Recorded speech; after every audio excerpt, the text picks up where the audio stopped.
Julie Engel, and I received a SARE grant in 2010, and it has helped me a lot.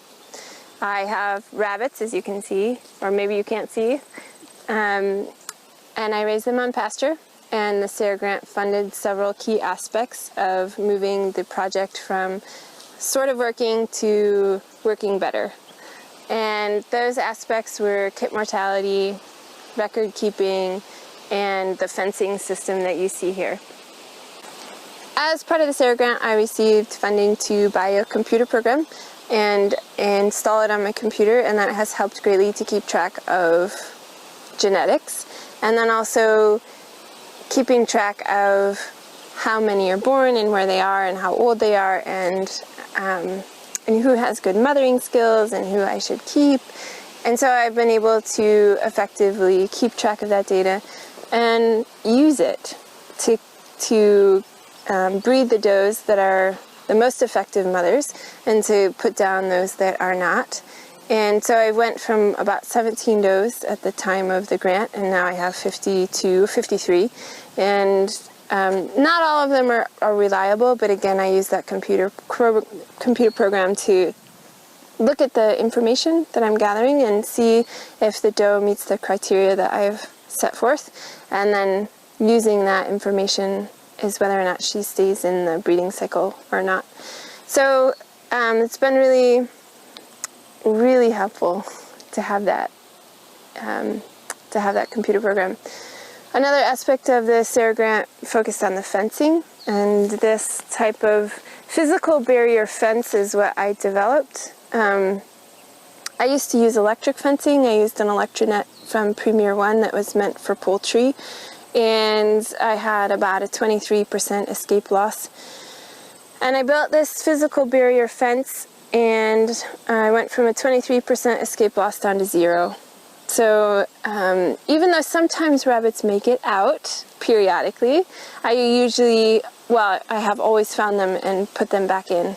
And so it's been a really effective way to control where the rabbits are, which of course then has a great impact on the landscape because I'm controlling how much and how aggressively they graze in a certain area. So the rabbits are entirely dependent upon the forage for their nutrition. I don't supplement with pellets or any other type of off-farm feed in the summer. And so having this fence and having them stay where they're supposed to stay allows me to be able to have that control over the pasture and then also over their nutrition. So this fence is a hog panel. Hog panels, they're 16 feet long. I cut them in half, so they're 8 feet long. And there's chicken wire on the bottom, 24 inches. And then I sewed a skirt at the bottom. And that takes away the visual cue for the rabbits to dig here. Because if they see light under the bottom of the livestock panel, or the hog panel I should say, then they tend to gravitate to that section and dig under at that point, and then they can get out. But this skirt is a pretty effective barrier. It stays on the outside of the fence, and I kick it up towards the hog panel, and it keeps the rabbits from digging under the fence. They're allowed to dig in the middle of the pen, but they don't dig out. Rabbits have a great potential.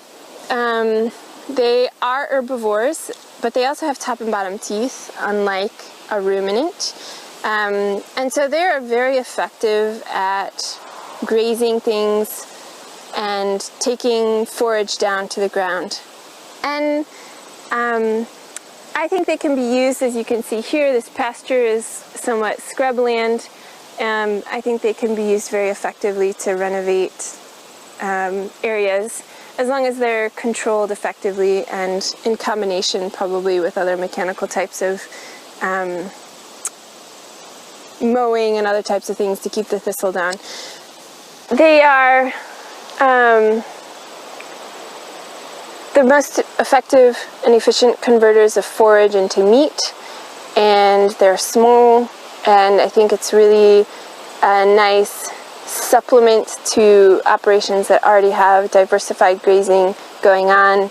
They eat different types of plants in a different way, and they can layer out or fill out the layers of a diversified grazing operation. So I feel like it's just kind of a win-win-win situation. They're also really healthy. Rabbits like this, grazed like this, have virtually no fat and virtually no cholesterol, so it's really heart-healthy meat.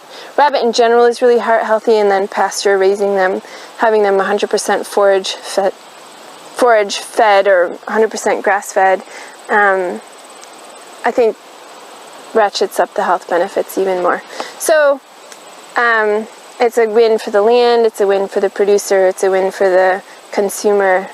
I think that it's a really good system to implement on a sustainable farm.